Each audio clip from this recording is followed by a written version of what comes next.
మహిళా సంక్షేమం కోసం నిరంతరంగా పనిచేసేందుకు ప్రజా ప్రభుత్వం సిద్ధంగా ఉందన్నారు ఎమ్మెల్యే ఎన్ఎం శ్రీనివాసరెడ్డి. మహబూబ్ నగర్లోని 165 మంది లబ్ధిదారులకు కళ్యాణ లక్ష్మి, షాదీ ముబారక్ చెక్కులను లబ్ధిదారులకు అందజేశారు. ఇక రాష్ట్ర ప్రభుత్వం అందించే ఈ పథకంతో ప్రజలకు మేలు జరుగుతుందని వివరించారు. ఆర్థికంగా పేద కుటుంబానికి ఆసరాగా ఉంటుందని స్పష్టం చేశారు.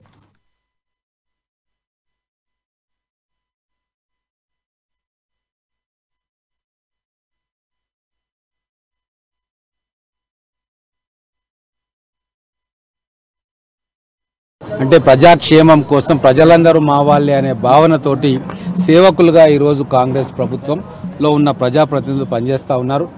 మా ముఖ్యమంత్రి గారు కూడా మనం అందరం కూడా సేవకులుగా ఉండి ప్రజలకు సేవ చేయాలి తప్ప పాలకులుగా ఉండి జులుం చేయొద్దు, అధికారం చెలాయించొద్దు అని చెప్పి మాకు స్పష్టమైన ఆదేశాలు ఇచ్చిండ్రు. ఇకపైన మేము కాంగ్రెస్ ప్రభుత్వం ప్రకటించిన 6 గ్యారెంటీలు కూడా ప్రతి ఇంటికి వెళ్లి అప్లికేషన్ ఫామ్స్ ఇచ్చి నింపించుకొని ఎవరు ఏ పథకానికి అర్హులో ఆ పథకాన్ని ఎటువంటి దళారీ వ్యవస్థ లేకుండా డైరెక్ట్ గా వాళ్లకు అందించే కార్యక్రమం కాంగ్రెస్ ప్రభుత్వం రేవంత్ రెడ్డి గారి నాయకత్వంలో చేస్తుంది. ప్రజలందరూ కూడా ఈ రోజు చాలా సంతోషంగా ఏవైతే మున్సిపాలిటీలో కావచ్చు, గ్రామాల్లో కావచ్చు, అంటే ప్రజాక్షేమం కోసం ప్రజలందరూ మా వాళ్ళే అనే భావనతోటి సేవకులుగా ఈరోజు కాంగ్రెస్ ప్రభుత్వంలో ఉన్న ప్రజాప్రతినిధులు పనిచేస్తా